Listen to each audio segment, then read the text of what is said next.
Commander Thane Valoris stood on the bridge of his flagship, the Times Eternal Glory Asterisk, and watched the holographic display with satisfaction. 200 warships of the Valorian Empire's Third Fleet surrounded him in perfect formation. Each vessel bristled with weapons that had conquered dozens of worlds. Each crew had trained for years in the art of war. Together, they were unstoppable. "Commander, the deadline expires in 1 hour," his tactical officer reported. "The Antares colonies have not responded to our ultimatum." Thane nodded slowly. He expected nothing less. The Antares coalition was a group of peaceful farming worlds with no military worth mentioning. They grew food, raised families, and believed foolishly that being harmless would protect them. They were wrong. "Prepare the bombardment sequence," Thane ordered. "Target their capital cities first. We'll give them one final chance to surrender before we begin."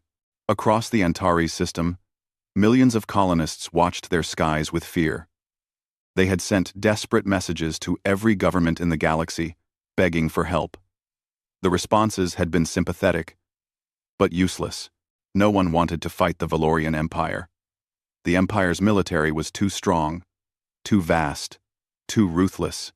On the Galactic Council Station, thousands of light-years away, Ambassador Park Min-jun from Earth sat quietly in the observer's gallery. The council chamber was filled with representatives from dozens of species, all debating the Antares situation with great passion and zero action. "We must condemn this aggression," declared Ambassador Trevik of the Osnaran Republic, his scales shimmering with agitation. "Condemn?" replied High Senator Melora of the Zentari Dominion. "The Empire ignores our condemnations. They have ignored 23 formal protests in the last decade alone. Words mean nothing to them." "Then what do you suggest?" Trevik demanded. "Should we send our fleets? Start a war that could consume half the galaxy?" The chamber fell silent. Everyone knew the answer. The Empire was too powerful. Fighting them meant losing. And losing meant destruction. Ambassador Park raised his hand slowly. The gesture was so calm, so unhurried, that it took a moment for others to notice. When the council chair recognized him, Park stood with quiet dignity. "Earth has heard the Antares colony's request for assistance," he said in a steady voice. "We are considering our options." Several ambassadors actually laughed. One of them, a tall insectoid creature from the Carillion hive, clicked his mandibles in amusement. "Earth? With respect? Ambassador Park, your species has 3 patrol ships. Old ones. What exactly can you do against the Empire's Third Fleet?" 9. Park smiled slightly. "We will see. Thank you for your time." He left the chamber without another word, leaving confused whispers behind him. Most dismissed his statement as meaningless posturing. Earth was irrelevant. A minor species that had avoided galactic politics for 50 years. Their technology was generations behind the major powers. Their military was practically non-existent. The Empire's intelligence agreed. Commander Thane had personally reviewed the reports on Earth before this mission. The planet was peaceful, isolated, and weak. Their scientists were competent, but not exceptional. Their industries were modest. They posed no threat to anyone. 15 minutes to bombardment, the tactical officer announced. Thane walked to the forward viewport and gazed at the nearest Antares colony world. From orbit, it looked beautiful. Green continents, blue oceans, white clouds. In 15 minutes, those cities would be burning. Their government would surrender, and another world would join the Empire. It was all so predictable, so routine. On the colony world below, Kim Seo-jun held his daughter tight. He had moved his family to Antares 5 years ago, seeking a peaceful life away from the crowded inner systems. Now he watched the sky and prayed for a miracle that wouldn't come. "Daddy, are the bad ships going to hurt us?" his daughter asked. "I don't know, sweetheart," he whispered. "I don't know." 10 minutes to bombardment. The Empire's sensor operators monitored their screens with boredom. Nothing unusual, No incoming ships. No unexpected signals. The system was quiet, except for the desperate civilian broadcasts, still pleading for help. 5 minutes to bombardment. Thane returned to his command chair and prepared to give the order. He felt no pleasure in what was about to happen, but he felt no guilt either. This was the Empire's way. The strong ruled, and the weak submitted or suffered. It had always been thus. "Commander!" The sensor operator's voice suddenly cracked with alarm. "Spatial distortion detected at grid 77 Alpha. Massive energy signature." Thane's eyes snapped to the holographic display. At the edge of the system, space itself seemed to be twisting. The distortion grew larger, more intense, creating sensor readings that made no sense. "What is that?" Thane demanded. "Unknown, sir. The energy output it's off the scale. Something's coming through." Every bridge crew member on every ship in the Third Fleet watched their screens as the impossible happened. The spatial distortion ripped open like a wound in reality, and through it came a ship. No, not just a ship. A Titan. 5 kilometers long, the vessel emerged from faster-than-light travel with impossible grace. Its hull was a dark metallic gray that seemed to absorb light rather than reflect it. Thousands of weapon ports lined its surface. Massive hangar bays gaped open along its flanks. Energy fields shimmered around it, creating rainbow patterns in the vacuum of space. The Empire's sensors struggled to analyze it. The ship's power output exceeded anything in their database. Its shield strength was beyond measurement. Its design incorporated technologies that shouldn't exist. "Sir, we're receiving a transmission," the communications officer said, his voice shaking slightly. "Put it through," Thane ordered. A woman's face appeared on the main screen. She looked human, with sharp features and dark eyes that held no fear. She wore a uniform that Thane didn't recognize, with rank insignia that meant nothing to him. "This is Captain Lee G. Hay of the Earth carrier ship Times. Indomitable asterisk," she said calmly. "Stand down and withdraw from Antares space. This is your only warning." For a long moment, Thane simply stared. Then, despite himself, he laughed. One ship. One human ship against his entire fleet. The audacity was almost admirable. "I am Commander Thane Valoris of the Valorian Empire," he replied. "You are interfering with Imperial operations. Withdraw immediately, or you will be destroyed." Captain Lee's expression didn't change. "Commander, you have one chance to avoid what happens next. Take it." Thane cut the transmission and turned to his weapons officer. 3 cruisers forward. Test their defenses. Show these humans what happens to fools who challenge the Empire. The weapons officer hesitated. "Sir, the sensor readings from that ship are meaningless," Thane interrupted. "Execute my orders." 3 heavy cruisers broke formation and advanced toward the Times. Indomitable asterisk. Each cruiser carried enough firepower to level a city. Together, they had destroyed enemy fleets before. The massive human ship didn't move. It simply waited. Thane smiled coldly. Fire when in range. On Antares below, Kim Seo-jun saw a new star appear in the sky. He didn't know what it meant, but for the first time that day, he felt something like hope. Captain Lee Ji-hae watched the 3 Valorian cruisers approach on her tactical display. She had hoped it wouldn't come to this. Earth had built the Times, indomitable Times, as a deterrent, a ship so powerful that simply revealing it would prevent wars rather than start them. But the Empire was too arrogant to back down without a demonstration. "Cruisers entering weapons range in 30 seconds, reported Lieutenant Choi Min-seo from the tactical station. "They're charging main batteries. Defensive posture only," Lee ordered. "Let them fire first.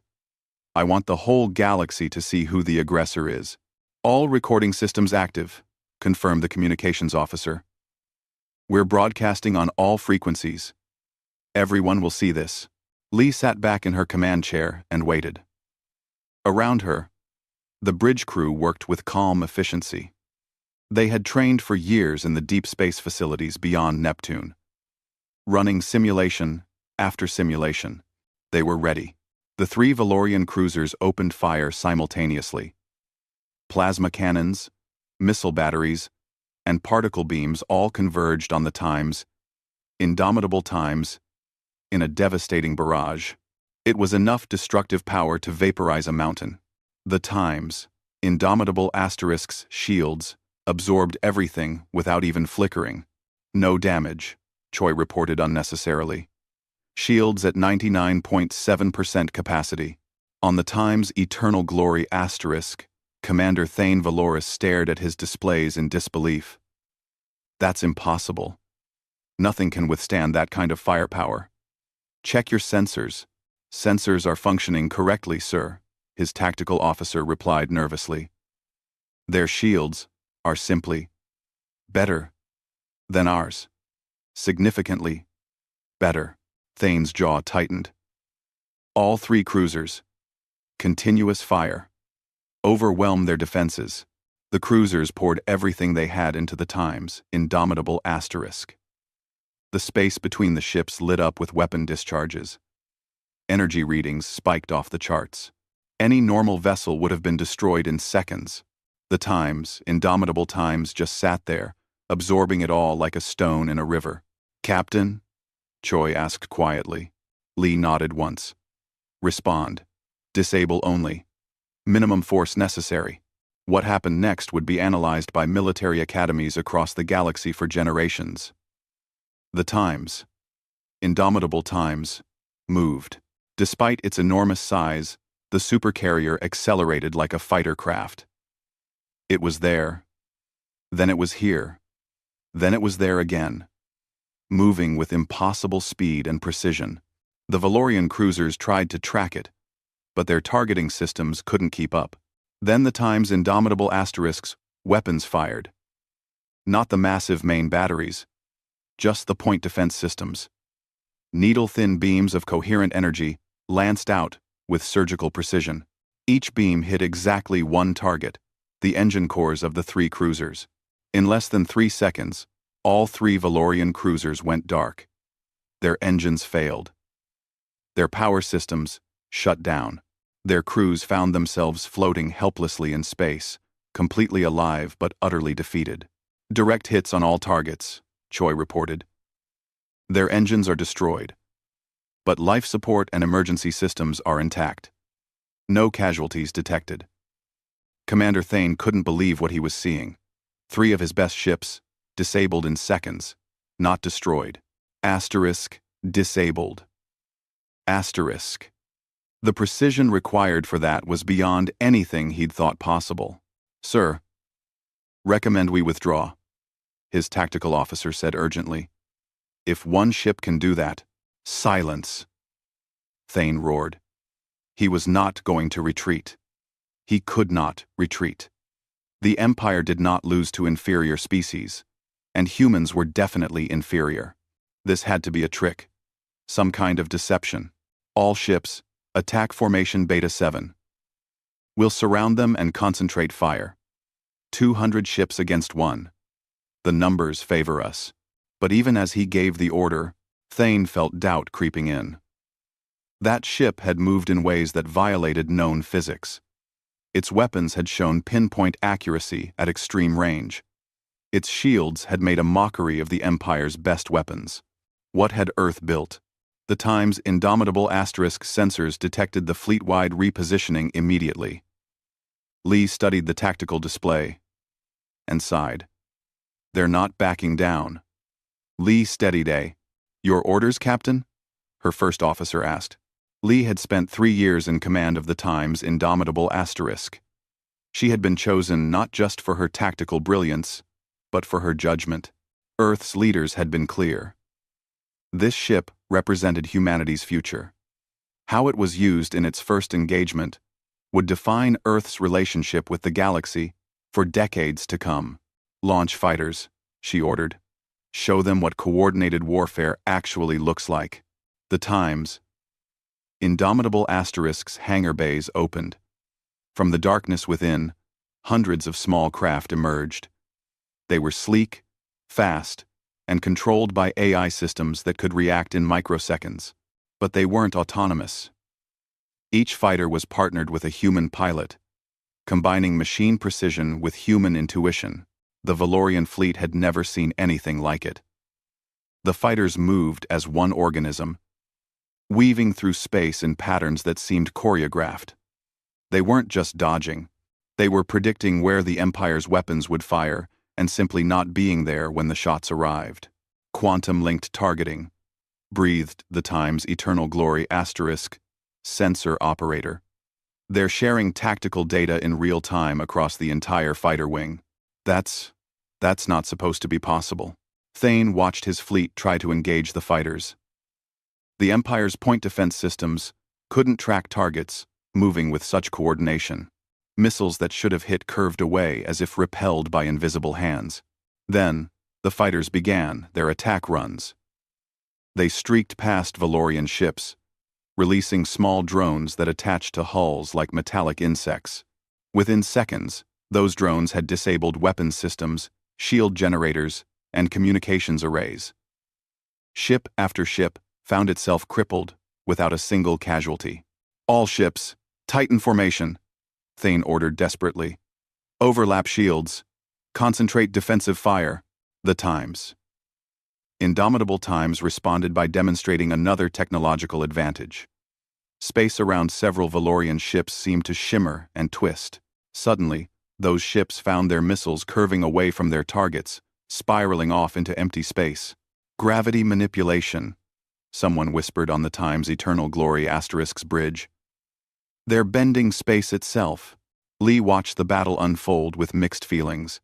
She was proud of her crew, proud of what Earth had accomplished, but she also knew that every disabled ship represented hundreds of lives, disrupted, careers ended, families worried. The Empire's crews were just following orders, doing what they'd been trained to do. Tactical, status report, she requested. 137 enemy vessels disabled, Choi reported. 63 remaining active. Enemy casualties remain minimal. We've successfully avoided hitting any life support systems. Choi. Commander Thane sat frozen in his command chair. In less than 8 minutes, 2/3 of his fleet had been neutralized. Not destroyed. If the humans had wanted them dead, they'd all be debris by now. Instead, they were just helpless. It was worse than destruction. It was humiliation. His communications officer spoke softly. Sir, Captain Lee is hailing us again. Thane wanted to refuse. He wanted to keep fighting. But he was also a realist. His fleet was beaten. Continuing would just mean more disabled ships and wounded pride. Put her through, he said quietly. Captain Lee's face appeared on screen again. She didn't look triumphant. She looked tired. Commander Valoris, this demonstration is concluded, she said. Your remaining ships are outmatched. Your disabled vessels are unharmed. Your crews are safe. I'm asking you one final time. Withdraw from Antares space. Why? Thane asked, genuinely confused. Why not just destroy us? You clearly have the capability. Lee met his eyes through the screen. Because we're not the Empire, Commander. We don't believe might makes right. We believe might creates responsibility. You came here to hurt innocent people. We came here to stop you. The fight is over. Your choice now is whether you leave with dignity or we disable the rest of your fleet. Thane looked around his bridge. His crew stared at him, waiting. 200 ships. The pride of the Empire. Beaten by one human vessel in 8 minutes. The galaxy would never forget this day. Stand down, he ordered finally. On Antares below, Kim Seo-jun watched the sky and saw the Empire's ships beginning to move away. His daughter tugged his sleeve. Daddy, are we safe now? He picked her up and held her close, tears streaming down his face. Yes, sweetheart. We're safe. Someone helped us. The news spread across the galaxy faster than light itself. Within hours, every government, every military command, every news network had the footage. The Battle of Antares, as it was already being called, played on a billion screens. One ship, 8 minutes. 200 Valorian warships disabled with minimal casualties. In the Galactic Council chambers, the emergency session had been going for 3 hours. Ambassadors shouted over each other, demanding answers, making accusations, proposing wild theories. Only Ambassador Park Min-jun sat quietly, saying nothing. "This is an act of war," declared the Zentari High Senator. "Earth has revealed a military capability that threatens the entire galactic balance of power." "They saved innocent lives," countered Ambassador Trevik. "Or have you forgotten that the Empire was about to commit genocide? That's not the point." Another voice joined the chaos. "The point is, they've been lying to us for 50 years. What else are they hiding?" Park finally stood. The room gradually fell silent as he walked to the speaking platform. He moved with the same unhurried calm he always showed, as if nothing unusual had happened. "Earth has not lied," he said simply. "We have remained silent. There is a difference. You let us believe you were weak," someone shouted. "We never claimed to be weak," Park replied. "You assumed we were weak because we chose peace. We chose to build rather than conquer. We chose to watch and learn rather than fight and dominate. These were conscious choices, not signs of weakness." "How many ships like the Times Indomitable Times does Earth have?" demanded the Zentari senator. Park smiled slightly. "That is a very good question. I think Earth will answer it when we feel the time is right." The room erupted in protests, but Park simply returned to his seat. Across the galaxy, military intelligence agencies worked frantically to reassess everything they knew about Earth. Analysts pulled 50 years of data, looking for clues they had missed. What they found astonished them. Earth had been almost invisible on the galactic stage. They traded minimally. They attended diplomatic functions but never voted on important issues. They built a few standard patrol ships, but nothing impressive. They seemed content to be ignored. But now, looking closer, patterns emerged. Earth had quietly purchased massive amounts of rare minerals through intermediaries. They had established deep space monitoring stations throughout their system, far beyond what seemed necessary. Their scientific publications were modest but showed unusual theoretical breakthroughs in physics and materials science. Most tellingly, the asteroid belt in their solar system had been extensively mined. Millions of tons of resources had been extracted and gone somewhere. No one had thought to ask, where? Now they knew. The resources had gone into building the Times, Indomitable Times, and possibly more ships like it, in secret construction facilities hidden in the outer solar system, where no one bothered to look. Commander Kale Soren of the Antares Coalition arrived at the Times Indomitable Times on a small shuttle. He had been given permission to come aboard, to personally thank Earth for saving his people. As he stepped into the hangar bay, he couldn't help but stare. The bay was enormous, larger than most buildings on his homeworld. Fighter craft sat in perfect rows. Maintenance crews worked on various systems. Everything was organized with military precision, but without the cold brutality he associated with military vessels. Captain Lee met him personally. She was shorter than he expected, dressed in a simple uniform with no medals or decorations. Her handshake was firm. "Welcome aboard the Times Indomitable Asterisk, Commander Soren," she said. "Captain Lee, I don't know how to thank you," Kale replied, his voice thick with emotion. "You saved millions of lives. Why? Why reveal yourselves for us?" Lee gestured for him to follow as she walked through the corridors. Crew members passed them, each nodding respectfully but continuing with their duties. 50 years ago, Earth decided to prepare for this moment, Lee explained. "We looked at the galaxy and saw powerful species dominating weaker ones. We saw the Valorian Empire expanding through conquest. We saw the galactic community unable or unwilling to stop it. We asked ourselves, what will we do when innocent people need help and no one else will provide it?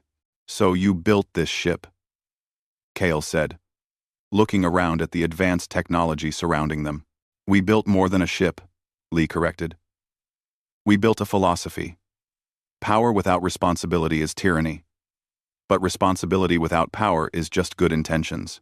We decided to gain the power necessary to act on our principles. They reached an observation deck. Through the transparent walls, Antares Prime hung in space, like a blue-green jewel. Your world is beautiful, Lee said softly. Your people are peaceful. The Empire would have burned your cities and enslaved your population. We had the ability to stop it. How could we not act? Kale felt tears forming. The galaxy has ignored pleas for help for centuries. Species like mine have suffered because the powerful only care about their own interests. You're different. We try to be, Lee acknowledged. But we're not perfect. This ship represents decades of work by millions of people.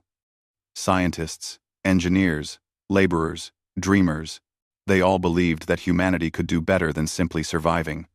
We could help others survive too. What happens now? Kale asked. The Empire won't forget this. They'll come back stronger. Lee nodded.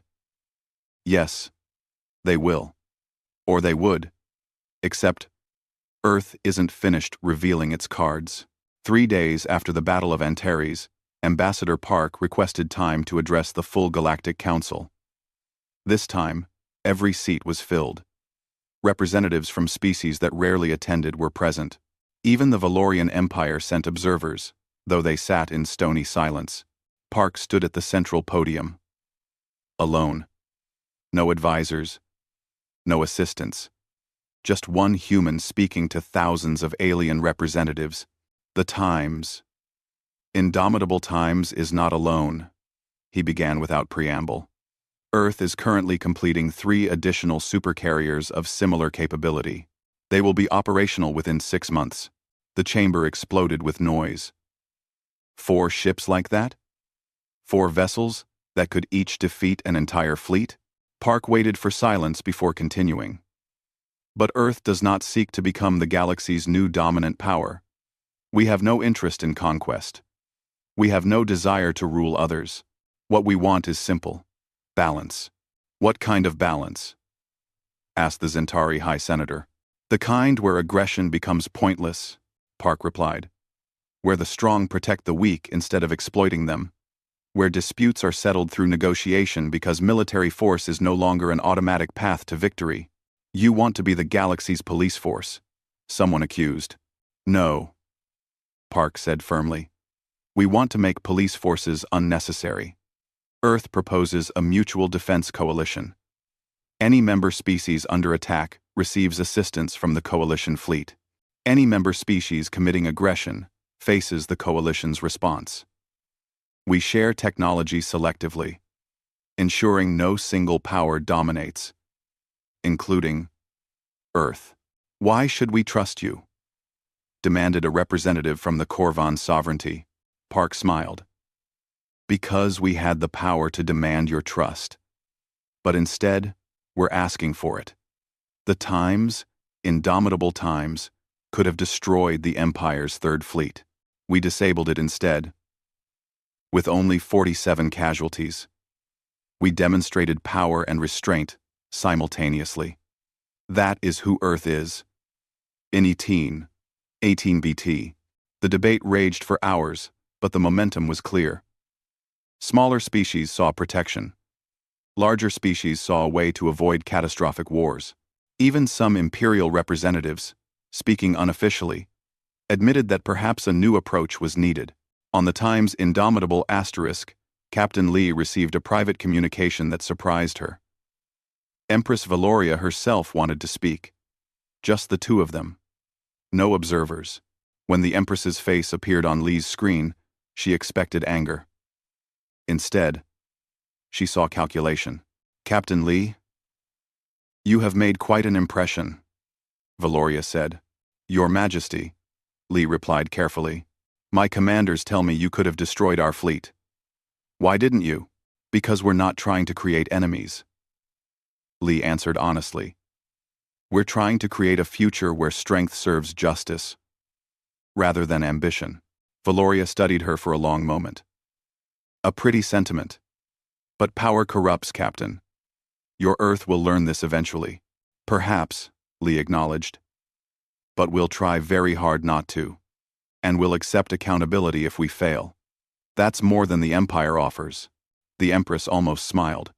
You know, I think I believe you. That doesn't mean the Empire will join your coalition, but it does mean we'll reconsider our approach. You've shown us that our way isn't the only way. That's uncomfortable, but perhaps necessary. The communication ended. Lee sat back and looked out at the stars.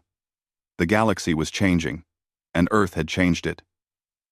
Commander Thane Valoris stood before the Imperial War Council and felt their cold judgment like a physical weight. The council chamber on the Empire's capital world was designed to intimidate, with tall pillars and harsh lighting that cast accusatory shadows. You lost 200 ships to one enemy vessel, Supreme Marshal Karn stated flatly. Explain. The Earth vessel possessed technology far beyond our projections, Thane replied, keeping his voice steady despite the humiliation. Their shields, weapons, and propulsion systems appear to be generations ahead of our own. I made the tactical decision that further combat would only result in the complete destruction of the Third Fleet. So you surrendered, another council member said with disgust. I preserved Imperial lives and assets. Thane corrected. The humans could have killed everyone. They chose not to.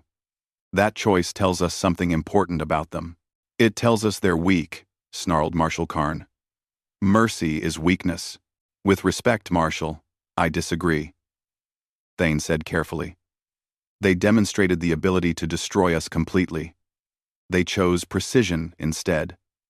That's not weakness. That's confidence. They're so far above us technologically that they can afford to be merciful. The council chamber fell silent. It was a truth no one wanted to acknowledge. Empress Valoria entered through a side door, and everyone immediately bowed. She was younger than Thane had expected, but her eyes held the hardness of someone who had clawed her way to power. Rise, she commanded. Commander Valoris, I've reviewed the battle recordings. Your assessment is correct. We are outmatched. Your Majesty, surely we can develop countermeasures, Marshal Karn protested. In how much time? Valoria asked coldly. The humans spent 50 years developing this technology in secret. Do we have 50 years? No. Earth announced 3 more supercarriers under construction. In 6 months, they'll have 4 ships that can each defeat any fleet we send. Then what do you propose? Someone asked. Valoria looked around the council. We adapt. The old ways of conquest through superior force are over. Earth has seen to that. We must find new ways to maintain Imperial strength. You would have us submit to these humans? Marshal Karn was outraged. I would have us survive, Valoria replied sharply. And perhaps learn. Commander Valoris, you're dismissed. The council will decide your fate later. Thane left the chamber knowing his career was likely over. But oddly, he didn't feel the anger he expected. He felt something closer to relief. The Empire's way had led to this moment. Perhaps it was time for a different path. Meanwhile, across the galaxy, intelligence agencies worked around the clock, trying to understand how Earth had achieved such technological superiority. The breakthrough came from an unexpected source. Dr. Yara Chen, a materials scientist working for the Osnaran Republic's research division, published a paper that shocked the scientific community. She had analyzed the energy signatures from the time's indomitable times and made a stunning discovery. They're using quantum-locked fusion cores, she explained in her presentation to the Republic's government. But not just for power generation. They've found a way to use quantum entanglement to create shield matrices that adjust in real time. It's brilliant. It should be impossible.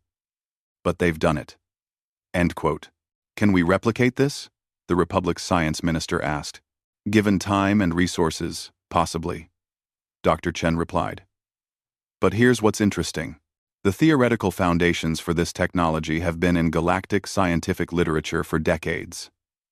Multiple species published papers on quantum entanglement applications. Earth simply took all those theories and made them work. They learned from all of us, someone realized. Exactly, Dr. Chen confirmed. While we were competing, they were studying. While we were fighting wars, they were solving equations. They built on everyone's knowledge and took it further than any single species could alone.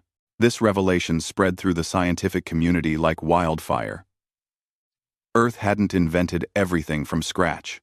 They had been students of galactic science, taking the best ideas from dozens of species and combining them in innovative ways. It was humbling. And for some species, it was inspiring. On Earth, in the underground command center beneath Geneva, Fleet Admiral Park Hyun-woo met with his staff to discuss the galactic response to their revelation. 17 species have formally requested to join the Sentinel Initiative, his intelligence chief reported. Another 34 are considering it. The major powers are still hesitant, but the smaller species are flocking to us. Any hostile responses? Admiral Park asked. The Empire is in internal debate. Some factions want immediate retaliation. Others recognize that's suicidal. We're monitoring 3 other major powers that might see us as a threat, but so far, nothing concrete. What about the technology sharing proposal? Park asked his chief scientist, Dr. Sarah Kim. We have a staged rollout plan, Dr. Kim explained. Stage 1. We share defensive shield technology with coalition members. It's powerful, but not as advanced as what the Times Indomitable Times has. Stage 2. Propulsion improvements. Stage 3. Medical technologies. We're being very careful not to destabilize the existing power structure too quickly. Admiral Park nodded. Good. We don't want to cause a panic. The goal is stability, not chaos. Admiral, may I speak freely? Asked Captain Lee Ji-hae, who was attending the meeting remotely from the Times Indomitable Asterisk. Always, Captain. I'm concerned about our timeline, Lee said. We've shown our hand. If hostile powers decide to act against us, they'll do it soon, before our other carriers are operational. The next 6 months are our most vulnerable period. Agreed, Admiral Park said. Which is why the Times Indomitable Times will remain on high alert, and why we're accelerating the completion schedule for the Times Defiant Asterisk. She'll be operational in 4 months instead of 6. On the Valorian capital world, a different kind of meeting was taking place. A group of younger Imperial officers, led by Commander Joran Thex, had requested an audience with Empress Valoria. It was highly unusual, almost unheard of. But Valoria granted it. Curious. Your Majesty. We represent a reform movement within the Imperial military. Joran began, bowing deeply. We believe the Empire must change. Explain, Valoria commanded. The Battle of Antares proved that technological innovation matters more than numerical superiority, Joran said. The Empire has focused on conquest and control. We've poured resources into building more ships with the same technology. Meanwhile, species like Earth have focused on advancing that technology. We're falling behind. You want increased research funding, Valoria guessed. More than that, Your Majesty. We want a complete restructuring of imperial priorities. Instead of expanding through conquest, expand through innovation. Instead of ruling through fear, rule through offering value. The Earth humans have shown that strength combined with restraint creates more influence than strength combined with cruelty. Marshal Karn, who was present, looked ready to explode. You would abandon centuries of imperial tradition. I would preserve the Empire, Joran replied firmly. Because if we don't adapt, we'll become irrelevant. Earth's Sentinel Initiative will grow. Species will join them for protection. We can either join that future or be left behind. Valoria studied the young commander for a long moment. She saw in him something she recognized. Ambition tempered by wisdom. He wasn't proposing surrender. He was proposing evolution. Your proposal has merit, she said finally. But change cannot come quickly. The Empire has momentum. Redirect that momentum slowly, carefully. Can you do this? Yes, Your Majesty, Joran replied. Then you have my authorization to form a research division focused on technological advancement. Report directly to me. And Commander Joran, be careful. The Old Guard will see you as a threat. I understand, Your Majesty. Back on the Times' indomitable asterisk, Captain Lee received a message that made her smile. It was from Kim Seo-jun on Antares Prime, the father who had held his daughter during the crisis. He had sent a simple video. In it, his daughter stood in their garden, holding a drawing. It showed a large ship in space with a sun behind it. The ship had, "Thank you, Earth," written across it in a child's handwriting. My daughter wanted you to have this, Kim's voice said in the video. She says you're a hero. I agree. Thank you for giving us our future back. Lee saved the message carefully. This was why Earth had built the Times' indomitable asterisk. Not for glory or power, but for moments like this. For the chance to help people who couldn't help themselves. Lieutenant Choi entered the captain's ready room. Captain, we just received word from Earth. The Times, Defiant Times, completed its first full-power test run. All systems nominal. She'll be ready ahead of schedule. Good, Lee said. The galaxy needs to see we're serious about this. Do you think it'll work? Choi asked. The Sentinel Initiative? The Coalition? All of it? Lee looked out at the stars. I think we have to try. The alternative is letting the strong prey on the weak forever. Humanity became strong. Now we have a choice about what we do with that strength. And we choose to protect, Choi said.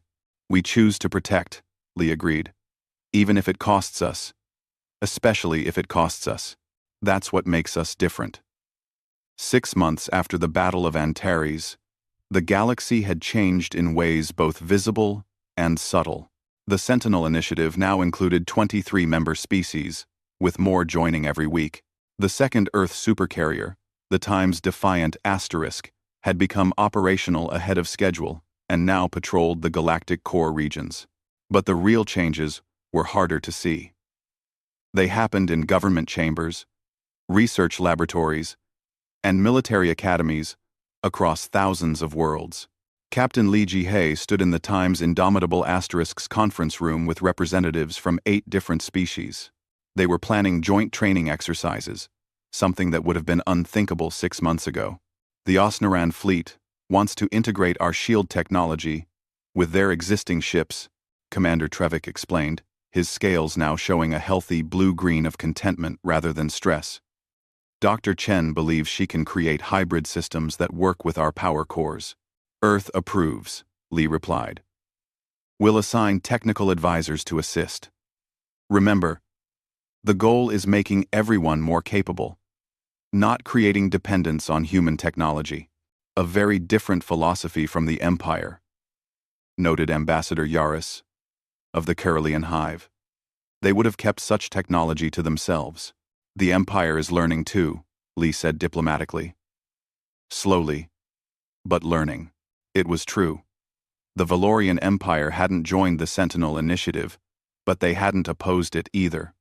Commander Joran Thex's reform movement had gained momentum, especially among younger officers who had seen the Battle of Antares footage. The Empire had redirected significant resources toward research and development, rather than military expansion. It wasn't a transformation. Not yet. But it was progress. Admiral Park Hyun-woo addressed the United Earth Assembly from the Lunar Command Center. Representatives from every Earth nation attended, either in person or via hologram. Our third supercarrier, the Times Vigilant Asterisk, will be operational in 2 weeks, he reported. The fourth, the Times Guardian Asterisk, is 60% complete and on schedule for completion in 4 months. However, I want to discuss what comes after. You want to build more carriers? Asked the North American delegate. No. Admiral Park replied, surprising everyone. I want to build something different. The carriers proved our capability. Now we need to prove our intentions. I propose redirecting resources to building hospital ships, colony support vessels, deep space research platforms, and emergency response ships. Vessels that help, rather than fight. That's a significant shift, the European delegate noted. It's the right shift, Admiral Park argued. 4 supercarriers provide sufficient deterrent. More would make us look like conquerors, rather than protectors. The galaxy needs to see us building the infrastructure of peace, not just weapons of war. After brief discussion, the proposal passed overwhelmingly. Earth would build for cooperation, not conflict. On the Valorian capital world, Empress Valoria reviewed reports in her private chambers. Commander Thane Valoris, who had been reassigned rather than punished, had submitted an analysis that troubled her. The humans are winning without fighting, Thane had written. Species join their coalition not because they fear Earth, but because they trust Earth. Trust is more powerful than fear because it's voluntary. The Empire ruled through fear for centuries. We controlled behavior, but never won hearts. Earth is winning hearts, and that will reshape the galaxy more than any weapon. Valoria set the report down and looked at her reflection in the polished obsidian wall. She had become Empress by being ruthless, by understanding power in its rawest form. But Thane was right. A new kind of power was emerging, and the Empire wasn't prepared for it. She activated a secure communication line. Commander Joran, I'm approving your proposal for a cultural exchange program with neutral species. The Empire needs to learn how to be respected rather than just feared. On Earth, in a small laboratory beneath the Himalayas, Dr. Sarah Kim worked on something that would surprise most people. It wasn't a weapon or a shield. It was a medical scanner that could diagnose diseases across different alien physiologies. If we can make this work, she explained to her team, we can offer real humanitarian value to the galaxy. Earth has good medical technology. If we can adapt it to help other species, we become invaluable as partners. Her assistant, Dr. Yuki Tanaka, nodded enthusiastically. And it aligns with our overall strategy. We showed military strength at Antares. Now we show civilian strength everywhere else. Exactly. Dr. Kim agreed. Power opens doors, but compassion keeps them open. 3 months later, an incident tested the Sentinel Initiative's resolve. A rogue faction from the Corvan sovereignty attacked a mining colony on the border of neutral space. The colony belonged to a species that wasn't part of any major alliance. The distress call reached the Times, Indomitable Times first. Captain, the colony is under attack, Lieutenant Choi reported. 3 Corvan destroyers are bombarding the settlements. Estimated casualties already in the hundreds. Lee didn't hesitate. Plot intercept course. Maximum speed. Contact the Times. Defiant asterisk. Request backup. And open a channel to the Corvan ships. The Times. Indomitable Times arrived in the system within 20 minutes. An impossible feat for any other ship in the galaxy.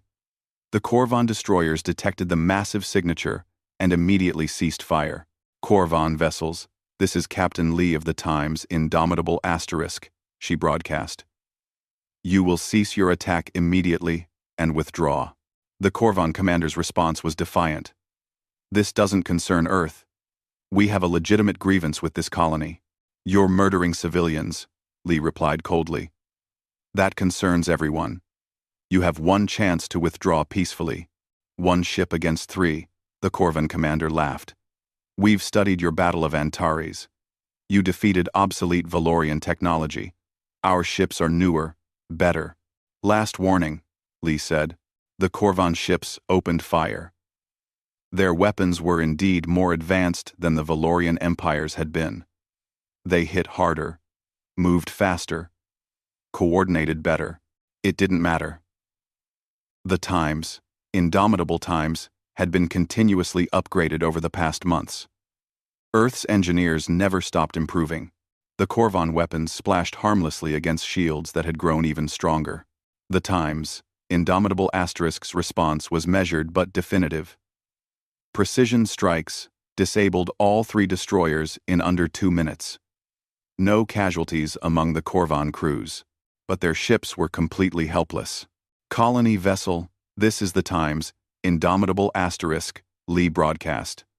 We're sending medical teams and supplies. You're safe now. The colony administrator's face appeared on screen, showing a species Lee had never encountered before. They had 4 eyes and translucent skin, and they were crying with relief. "Thank you," they said simply. "We called for help, and no one answered. Except you. That's what we're here for," Lee replied. The incident sent shockwaves through the Corvan sovereignty. The rogue commanders were arrested by their own government, which issued a formal apology and requested to join the Sentinel Initiative as observers. They had learned what the Valorian Empire learned. Aggression had consequences now. A year after the Battle of Antares, Ambassador Park Min-jun stood before the Galactic Council once more. But this time, the chamber felt different.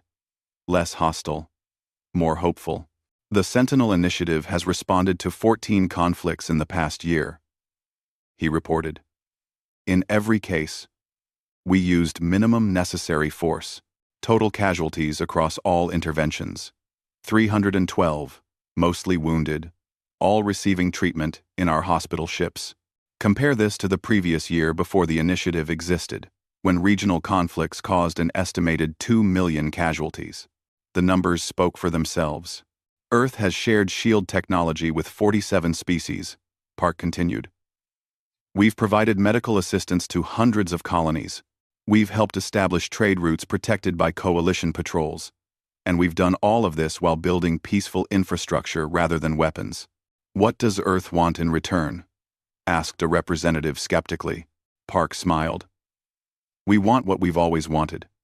A galaxy where disputes are settled through dialogue rather than destruction. Where species cooperate rather than compete. Where strength serves justice. We're not perfect. We make mistakes. But we're trying to build something better than what came before. And if Earth becomes corrupt? Someone challenged. If your power becomes the next tyranny? Cheptas, then you should stop us. Park replied without hesitation. We've shared our technology specifically so that no single power, including Earth, can dominate indefinitely. We're building a system of checks and balances. We welcome accountability. The vote to make the Sentinel Initiative a permanent galactic institution passed with an overwhelming majority. On the Times Indomitable Asterisk, Captain Lee walked through the observation deck with Lieutenant Choi.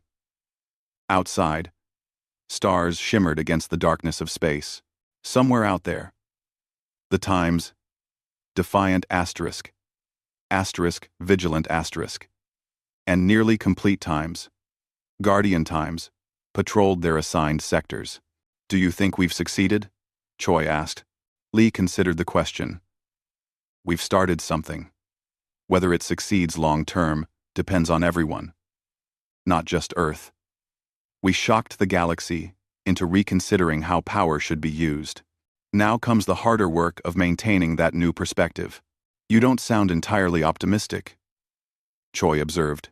I'm realistic, Lee replied. Human history teaches us that peace requires constant effort. War is easy. Peace is hard. Building is harder than destroying. We've shown the galaxy we can fight. Now we need to show them we can build. Every day. For generations. Below them, in the hangar bay, crews prepared for a humanitarian mission to a colony suffering from a plague. Medical supplies, doctors, equipment. No weapons. Just help. That's what makes me hopeful, Lee said, pointing at the activity below. We built the most powerful warship in the galaxy, and we're using it to deliver medicine. That's the real revolution. Not the technology, the philosophy. Choi nodded slowly. Earth's gift to the galaxy. Earth's invitation to the galaxy, Lee corrected. We can't force species to embrace these values. We can only demonstrate them, and hope others choose to join us. In the Sol system, construction continued on Earth's next vessels. Not weapons. A massive hospital ship called the Times Mercy Asterisk. A colony support vessel named Times Hope Asterisk. A deep space research platform dubbed Times Discovery Asterisk. Each one incorporating the same advanced technology as the supercarriers, but designed for creation rather than destruction. The galaxy watched and learned. Some species built similar vessels. Others focused on improving their own infrastructure. Trade increased. Conflicts decreased. It wasn't perfect. Violence still occurred. But the direction was clear. On Antares Prime, Kim Seo-jun and his daughter planted a tree in their garden. It was from Earth.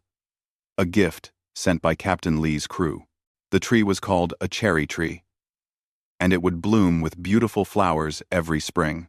Daddy, when I grow up, I want to work on a ship like the Times Indomitable Asterisk, his daughter said. To fight? Kim asked. No, she replied. To help people. Kim smiled and held her close. That's a wonderful dream. Then, the tree took root in alien soil and began to grow. Above it, stars shined down, and somewhere among them, Earth's ships maintained their watch. Not conquering, not dominating, just protecting, helping, building. The galaxy had changed in seconds when the Times Indomitable Times revealed itself. But the real change, the lasting change, came slowly through choices made every day. Choices about what to build, how to use power, whom to help. Captain Lee had been right. The fight was the easy part. Everything after was harder, but also more important. The galaxy was learning that strength and compassion weren't opposites. They were partners, and Earth, the species that everyone had dismissed as weak and irrelevant, had taught them that lesson. Not through words, but through actions.